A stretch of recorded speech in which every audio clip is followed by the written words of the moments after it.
नमस्कार, स्वागत है आपका आज की खबर में। मैं हूं आपके साथ विशाल पंडित और आप मेरे साथ मेरे सोशल मीडिया प्लेटफॉर्म पर जुड़ सकते हैं। स्क्रीन पर आपको मेरे हैंडल्स नजर आ रहे होंगे। उत्तराखंड शासन के निर्देश पर पूरे राज्य में वनाग्नि नियंत्रण को लेकर राज्यव्यापी मॉक ड्रिल आयोजित की गई।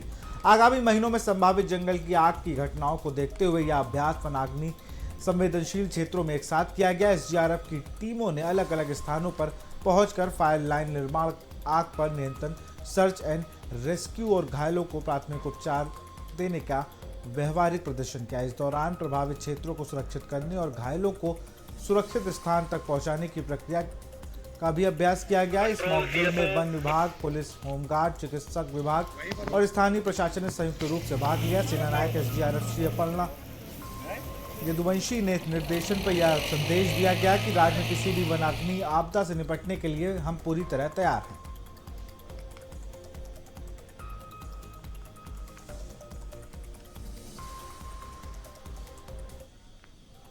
खबर उत्तराखंड के हरिद्वार से है, जहां अगले महीने 7 मार्च को सहकारिता मेले में केंद्रीय मंत्री अमित शाह शिरकत करेंगे। इसको लेकर तमाम तैयारियां, सुरक्षा व्यवस्था आदि को लेकर अधिकारी बैठक कर रहे हैं। वहीं इस संबंध में भाजपा प्रदेश प्रवक्ता कुंवर जपेंद्र सिंह ने बताया कि संगठन अध्यात्म बैठकों का दौर शुरू हो चुका है। जहां तक उत्तराखंड के प्रश्न है, हमारा प्रदेश एक महत्वपूर्ण राज्य है, उसकी अहमियत और राष्ट्रीय सुरक्षा में योगदान को देखते हुए समय समय पर हमें केंद्रीय मंत्रियों का सानिध्य और लाभ मिलता रहता है। उन्होंने कहा कि केंद्रीय मंत्री अमित शाह का दौरा प्रस्तावित है। विकसित राज्य के निर्माण के लिए समय समय पर हमारे केंद्रीय मंत्री आते हैं और हमारे उत्तराखंड वासियों का मान बढ़ाते हैं।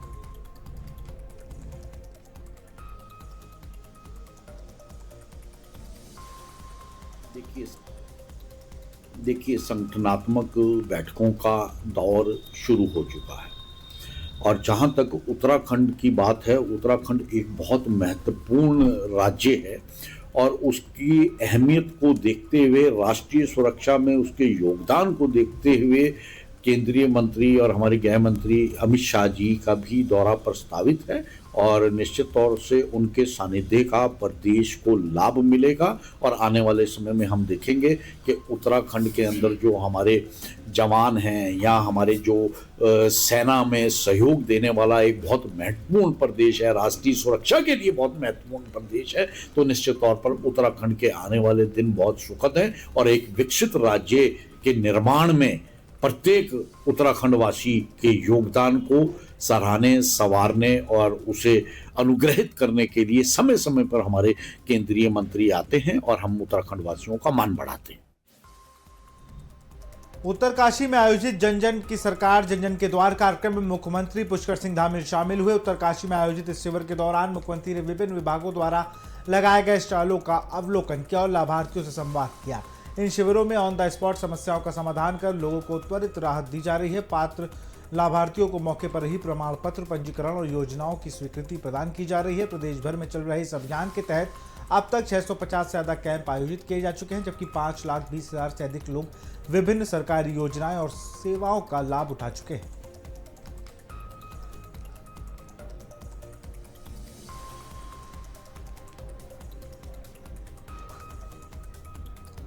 उत्तराखंड विधानसभा का बजट सत्र 9 मार्च से 13 मार्च तक ग्रीष्मकालीन राजधानी भराड़ीसैंण गैरसैंण में आयोजित किया जा रहा है। पक्ष विपक्ष दोनों ही पार्टी और उनके विधायक बजट सत्र को लेकर तैयारियों में जुट गए हैं। वहीं बद्रीनाथ विधायक लखपत सिंह बुटोला ने कहा कि सरकार को बजट सत्र कम से कम 21 दिन का करना चाहिए। मुद्दों की भरमार है। प्रदेश का हर विधायक अपने अपने क्षेत्र के मुद्दे विधानसभा में रखना चाहता है, लेकिन सरकार विधानसभा सत्र का समय तो बढ़ाए।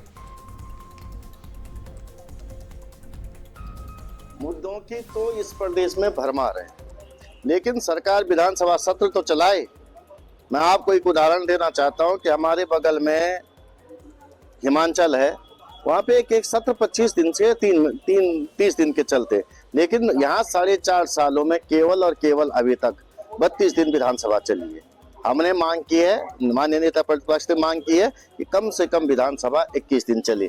पिछली बार गैरसैंण में अनुपूरक बजट लाने के लिए 3 दिन की विधानसभा सत्र की बात कही गई, लेकिन सत्र केवल 4 घंटा चला और जब 4 घंटा सत्र चलेगा तो क्या वहाँ विचार विमर्श हो पाएगा। हम चाहते हैं कि पहले तो सत्र बड़ा हो, जो सरकार की अकाउंटेबिलिटी इस प्रदेश की जनता के लिए, विपक्ष के लिए है, वो उसको समझे और जो मुद्दे वहां पे आए प्रदेश के उनका निदान हो, उस पर चर्चा हो और सरकार सत्र बढ़ाने का काम करे। मुद्दे तो इतने हैं कि मैं आपको गिनाने लगूंगा तो बहुत लंबा समय लग जाएगा। भीमताल में कांग्रेस के राष्ट्रीय महासचिव एवं उत्तराखंड महिला कांग्रेस प्रभारी सुनीता गावड़े का कांग्रेसी कार्यकर्ताओं ने गर्मजोशी के साथ स्वागत किया। इस दौरान महिला कांग्रेस की जिला कार्यकारिणी की महत्वपूर्ण बैठक आयोजित की गई। बैठक में सुनीता गावड़े ने संगठन को बूथ स्तर तक मजबूत करने के और महिलाओं को संगठित होकर सक्रिय भूमिका निभाने और आगामी चुनाव की रणनीति तैयार करने पर विशेष जोर दिया। उन्होंने कहा कि एकजुटता और सक्रिय भागीदारी से ही कांग्रेस को सशक्त बनाया जा सकता है।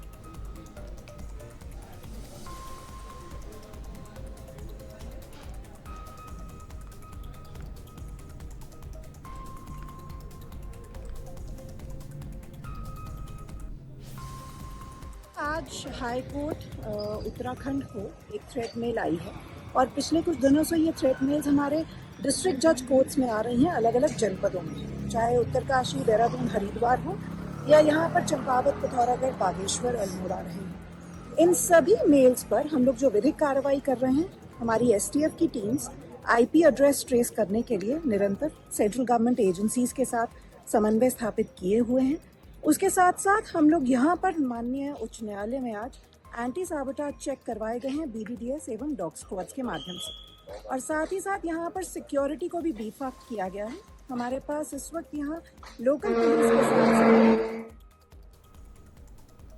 उत्तराखंड की राजधानी देहरादून में कांग्रेस के लोक भवन घेराव पर कैबिनेट मंत्री गणेश जोशी ने तंज कसते हुए कहा था कि कांग्रेस ने रैली के लिए भाड़े की भीड़ एकत्र की थी। गणेश जोशी ने कहा था कि भीड़ सहारनपुर और अन्य जगहों से बुलाई गई थी। अब इस पर पलटवार करते हुए कांग्रेस ने जवाब दिया। कांग्रेस के प्रदेश मंत्री राजेंद्र शाह ने उन्हें खरी खोटी सुनाते हुए कहा कि एक ऐसा व्यक्ति जो आय से अधिक संपत्ति मामले में आरोपी है वो हमें क्या बताएगा। एक ऐसा व्यक्ति जिसके ऊपर आय से अधिक संपत्ति में कोर्ट ने मुकदमा दर्ज करने के लिए सरकार से परमिशन मांगी, जिस आदमी ने मसूरी विधानसभा में खाले नाले सब कब्जा दिए, जिस आदमी को तमाम लोग जानते हैं, जो गैर कानूनी तरीके से उसको जो है गार्ड ऑफ ऑनर दिया जा रहा है, एक 14 गढ़वाल राइफल का भगोड़ा जो 6 साल नौकरी करने के बाद भाग के आया है, वो उसकी औकात क्या है कि वो कांग्रेस के ऊपर इस तरह की बात करे। वो पहले अपने गिरबान में झांके और उसके बाद बात करे। ऐसे चोर और लुटेरे मंत्री भाजपा के जो बने हुए हैं, उनसे मेरा एक सवाल है कि क्यों नहीं मुख्यमंत्री धामी जी परमिशन देते हैं आय से अधिक संपत्ति से उनके खिलाफ जिस दिन मुकदमा दर्ज होगा जेल की सलाखों के अंदर होगा ये मंत्री।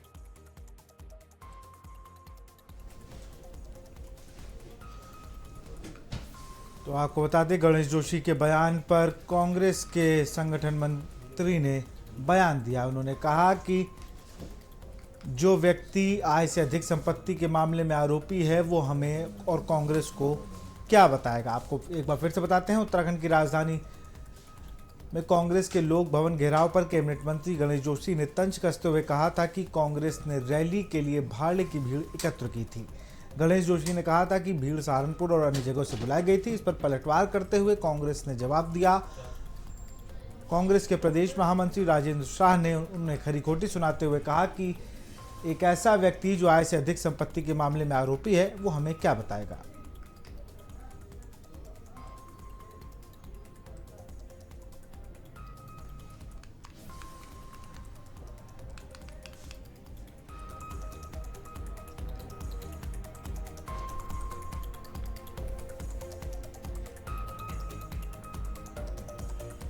उत्तराखंड में 12 ऐसे कस्बे हैं जहां लगातार गैर हिंदुओं की आबादी बढ़ती जा रही है। एक रिपोर्ट के अनुसार इन इलाकों में अब हिंदू सिर्फ 50% रह चुका है। इसको लेकर भाजपा और कांग्रेस दोनों में जुबानी जंग तेज हो गई है। भाजपा जहां इसके लिए कांग्रेस की तुष्टीकरण की राजनीति को जिम्मेदार ठहरा रही है, वहीं कांग्रेस सीधे तौर पर इसे भाजपा का फेलियर बता रही है। कांग्रेस का कहना है कि पिछले लंबे समय से केंद्र और राज्य सरकार में भाजपा की सरकारें हैं, फिर क्यों नहीं ऐसे मामलों पर कार्रवाई हो रही। तो वहीं बद्रीनाथ विधायक लखपत सिंह बुटोला का कहना है कि मैंने पिछले दिनों देहरादून में हुए सत्र के दौरान मुख्यमंत्री को डेमोग्राफिक चेंज मामले को लेकर सदन में खुली बहस करने की चुनौती दी थी, लेकिन सत्र के दौरान बहस नहीं हुई।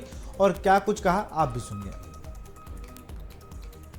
में डेमोग्राफिक चेंज एक बहुत ही संवेदनशील मुद्दा है। पूर्ववर्तीय सरकारों ने एक साजिश और योजना के तहत तुष्टीकरण की राजनीति का लाभ लेते हुए इन सब चीजों को बढ़ावा दिया, जो कहीं से भी देश के मुकुट इस प्रथम राज्य के लिए सुरक्षा की दृष्टि से ठीक नहीं है। क्योंकि हम ये सब जानते हैं कि पूर्ववर्ती अगर घटनाओं पे देखें और घटनाओं के साथ साथ उनके प्रभाव को देखें तो ये राष्ट्रीय सुरक्षा और हमारे उत्तराखंड के समग्र विकास के लिए एक बहुत बड़ा इशू रहा है। वर्तमान सरकार ने और युवा मुख्यमंत्री ने जो एक राष्ट्र हित की भावना होती है उसके तहत इसे आगे बढ़ाया है, रोक लगाने का प्रयास किया जा रहा है और लोगों की जांच और डेमोग्राफिक चेंज के पीछे की साजिशों को नाकाम करने की दृष्टि से पहली बार उत्तराखंड में भारतीय जनता पार्टी की सरकार युवा मुख्यमंत्री पुष्कर सिंह धामी जी के नेतृत्व में सफल हुई है और ये कांग्रेस के लिए एक बहुत ही बड़ा दर्द का कारण भी बनती चली जा रही है। देखिए, पहले तो मुझे बड़े अफसोस के साथ ये बात बोलनी पड़ेगी कि हमारा जो प्रदेश का मुखिया है वो इस तरीके की बातें करते हैं। कोई भी जो राजनीतिक पार्टी का मुख्यमंत्री होता है वो मुझे नहीं लगता कि किसी धर्म विशेष के बारे में बात करता है, वो समाज के बारे में बात करता है। लेकिन मैं लगातार देख रही हूँ कि मुख्यमंत्री के पेज से लगातार डेमोग्राफिक चेंज, हिंदू मुस्लिम और लगातार वो यही बात कर रहे हैं। उनसे मेरा सवाल ये है कि लोगों को लड़वाना बंद करें और जो इस प्रदेश के मुद्दे, असली मुद्दे हैं, बेरोजगारी है, महंगाई है, महिला सुरक्षा है, एक साल में 1200 बच्चे लापता हो रहे हैं, इन पे कुछ बात करें, इनके बारे में कुछ बात करें। एक महीने में 6-9 10 मर्डर 15 दिन में इस प्रदेश में हुए हैं, उनके बारे में कुछ बात करें। लगातार इस तरीके की भाषा का इस्तेमाल करना, और वो भी जब 9 साल से वो सत्ता में है, भाजपा यहाँ पे प्रदेश में 9 साल से उनकी सरकार है। मुझे लगता है कि 5 साल मुख्यमंत्री जी को भी पूरे करने वाले हैं। उसके बाद भी अगर डेमोग्राफी चेंज होती तो ये सरकार का और मुख्यमंत्री पुष्कर सिंह धामी का फेलियर है। मैंने विधानसभा में, पिछली बार विधानसभा में इसी देहरादून में माननीय मुख्यमंत्री जी को चैलेंज दिया है कि आप डेमोग्राफिक चेंज पे डिबेट कीजिएगा, सत्र में चर्चा कराएं। क्यों चर्चा नहीं की? क्यों चर्चा से भाग गए? दूसरी बात है, आपने जहां डेमोग्राफिक चेंज की बात कही है, सवाल बड़ा ये है कि 11 साल से दिल्ली में आपकी सरकार, 9.5 साल से उत्तर प्रदेश में आपकी सरकार, 11 साल से हरियाणा में आपकी सरकार, 9-9.5 साल से उत्तराखंड में आपकी सरकार। तो जो ये डेमोग्राफिक चेंज की बातें कह रही है, इसको रोकने के लिए कौन आएगा? कौन रोकेगा इसको? जब सरकार नहीं रोक पा रही है, इसका मतलब ये सरकार विफल है, खुद पे सवाल उठा रही है। इसीलिए हम कह रहे इस सरकार को, जो परसों यहाँ की जन सैलाब आया जो कह रहा था धामी सरकार से मुक्ति चाहिए, मुक्ति चाहिए, मुक्ति चाहिए, अब हम भी कह रहे हैं कि अगर ये इन चीजों में भी नाकाम है, डेमोग्राफिक चेंज को रोकने में नाकाम है, तो इस सरकार को इतिश्री करो, कांग्रेस आएगी, इन तमाम चीजों पे रोकने का काम करेगी। सरोवर नगरी नैनीताल और प्रदेश में न्यायालयों को बम से उड़ाने की धमकी भरे मेल आने का सिलसिला लगातार जारी है। आज नैनीताल हाई कोर्ट को भी रजिस्ट्रार कार्यालय में एक धमकी भरा ईमेल आया, जिसके चलते पूरे कार्यालय और पूरे शहर में हड़कंप मच गया। कुमायूं परिक्षेत्र की पुलिस महानिरीक्षक रिदम अग्रवाल स्वयं हाईकोर्ट परिसर पहुंची और सुरक्षा इंतजाम का निरीक्षण किया।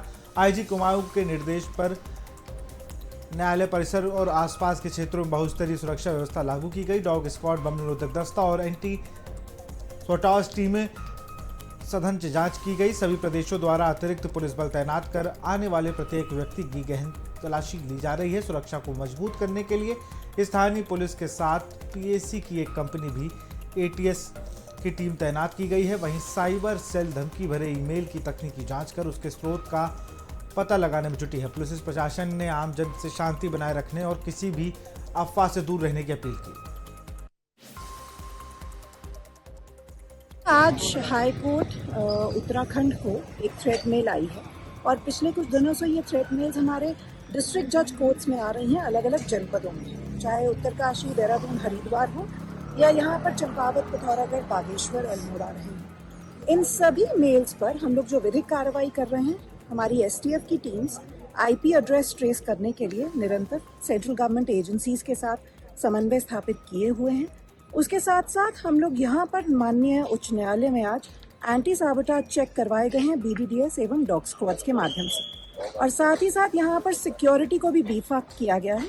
हमारे पास इस वक्त यहाँ लोकल पुलिस के साथ एक कंपनी PAC की भी है और ATS का डिप्लॉयमेंट भी माननीय उच्च न्यायालय में सिक्योरिटी के लिए किया गया है।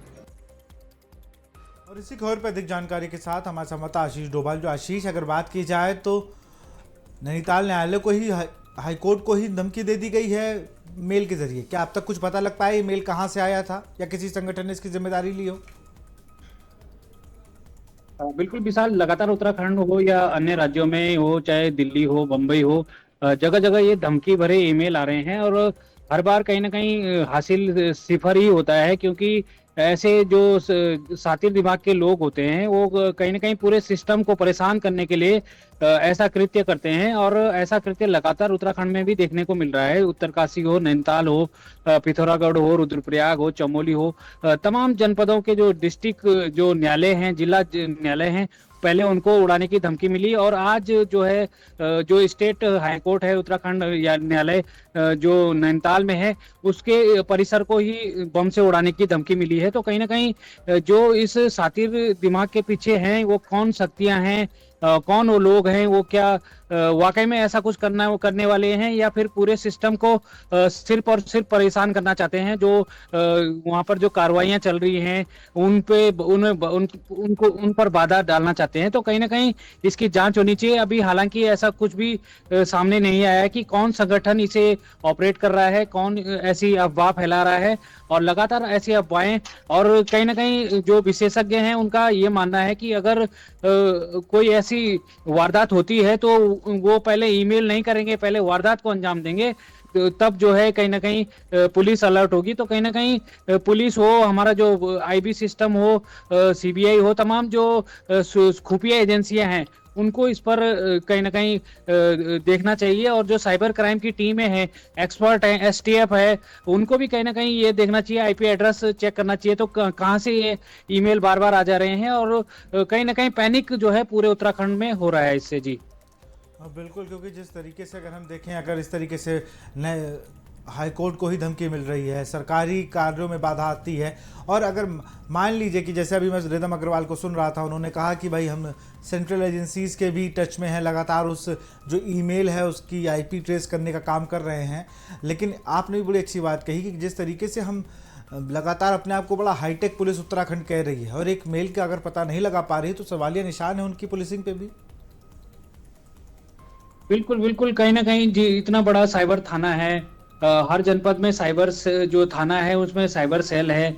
कहीं ना कहीं एक सवाल तो उठता है, लाजमी है। और ऐसे जो ईमेल आ रहे हैं उनकी बारीकी से जो क्यों नहीं जांच की जा रही है, और बार बार ये ईमेल क्यों सिस्टम को परेशान कर रही है। कोर्ट में कोई मामला चल रहा हो, कोई सुनवाई चल रही हो, कोई जिरह हो रही हो, तो वो कहीं ना कहीं इससे डिस्टर्ब होती है। और जो पैनिक है, जो आम लोग हैं, चाहे वो अधिवक्ता हैं, चाहे जजेज हैं, या फिर स्टाफ है, या फिर सुनवाई के लिए वहाँ आए हैं, या फिर अपनी तारीख पे लोग आते हैं, तो वो कहीं ना कहीं डिस्टर्ब होता है। और ऐसे में अगर किसी को कार्रवाई, अगर ऐसा कोई वारदात करनी होगी तो वो ईमेल ओबियसली नहीं भेजेगा, वो सीधे अटैक करेंगे। और कहीं ना कहीं ऐसे लोगों को बहुत बहुत शुक्रिया फिलहाल आपका, सातिर दिमाग के लोग हों। तमाम जानकारी के लिए अगली खबर का रुख करेंगे। खबर लक्सर से है, जहां उत्तराखंड बोर्ड परीक्षाओं को नकल विहीन और निर्वाहन कराने के लिए प्रशासन और शिक्षा विभाग ने कमर कस ली है। SDM और खंड शिक्षा अधिकारी विनोद कुमार ने परीक्षा केंद्र व्यवस्थापकों और पुलिस अधिकारियों की मीटिंग को लेकर आवश्यक दिशा निर्देश दिए। SDM सौरभ असवाल ने कहा कि बोर्ड परीक्षाओं के सभी केंद्र व्यवस्थाओं और कस्टोडियन के कंधों पर बड़ी खास जिम्मेदारी है। शासन और विभाग के रूल के अनुसार विधिवत नकल विहीन परीक्षाएं संपन्न करानी है। खंड शिक्षा अधिकारी विनोद कुमार ने बताया कि 21 फरवरी से निर्धारित समय से परीक्षा शुरू होगी। बोर्ड परीक्षा है, उसके 17 सेंटर हमारे लक्सर में है और 4 सेंटर खानपुर में है, क्योंकि खानपुर का भी प्रभारी खंड शिक्षा अधिकारी का प्रभार मेरे पास है। और इसकी नकलविहीन परीक्षा संपन्न कराने के लिए हमने आज केंद्र व्यवस्थापक और कस्टोडियन की बैठक ली है SDM साहब की अध्यक्षता में। इसमें पुलिस के अधिकारी भी हमारे साथ हैं और इसमें पूरा प्रयास हमारा रहेगा कि नकलविहीन हमारी जो है परीक्षा संपन्न की जाएगी। और सभी केंद्र व्यवस्थापक को हमारी तरफ से निर्देश दे दिए, किसी तरह की अगर कोई दिक्कत आएगी तो डायरेक्ट हमको इन्फॉर्म करें और उसको समस्या का भी समाधान हमारे द्वारा तत्काल ये जो बोर्ड परीक्षाएं हैं वो 21 तारीख से स्टार्ट हो रही हैं। अभी हमने जो केंद्र व्यवस्थापक हैं उनसे और पुलिस से और राजस्व के अधिकारी कर्मचारियों से बैठक ली गई है। हमारे यहाँ टोटल 21 सेंटर हैं जिनमें परीक्षाएं होने वाली हैं। तो व्यवस्था और सुरक्षा को जो हमने चाक चौबंद रखना है इसके लिए मीटिंग भी करा दी गई है और सारी तैयारियां हो चुकी हैं। कल सऊदी अरब में रमजान की शुरुआत हो चुकी थी, तो आज से भारत में रमजान पाक का महीना शुरू हो गया। उत्तराखंड वक्फ बोर्ड के अध्यक्ष शादाब शम्स ने कहा कि रमजान इस्लाम के 4 पिलर में से एक महत्वपूर्ण पिलर है। उन्होंने कहा कि उत्तराखंड में जो कार्रवाइयां चल रही हैं उन पर फिलहाल वक्फ बोर्ड ने विराम लगाया है और उन्होंने मुख्यमंत्री पुष्कर सिंह धामी से वार्ता कर रमजान माह में कोई भी कार्रवाई न करने का अनुरोध किया। जो भी कार्रवाई होगी वह ईद के बाद होगी। रमजान जो 5 इस्लाम के पिलर्स हैं उसमें से एक है। रोजा सब्र सिखाता है, रोजा अपनी इंद्रियों पर कंट्रोल करना सिखाता है और ये जो रोजा है भूखा प्यासा निर्जला व्रत रखकर मुसलमान ईश्वर से प्रार्थना करता है और अपनी तमाम इंद्रियों पर कंट्रोल करता है कि उसका मन पवित्र हो जाए, उसकी जीवा पवित्र रहे, उसका विचार पवित्र रहे। इस विचार के साथ ये रोजा आता है। माननीय मुख्यमंत्री से जो मैंने आह्वान किया है उसमें कल वार्ता हुई थी और मैंने माननीय मुख्यमंत्री जी से कहा कि जितनी भी अभी कार्यवाही चल रही है उस पर वक्फ बोर्ड भी विराम लगा रहा है। और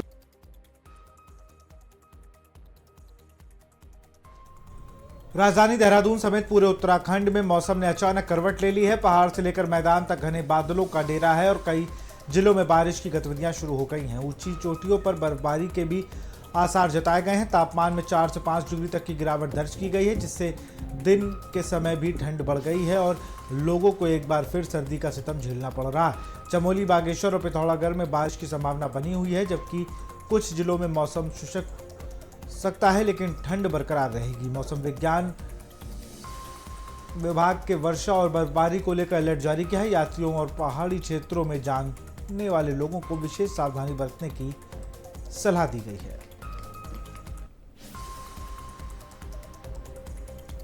तो फिलहाल इस बुलेटिन में इतना ही। देखते रहिए आज की खबर। नमस्कार।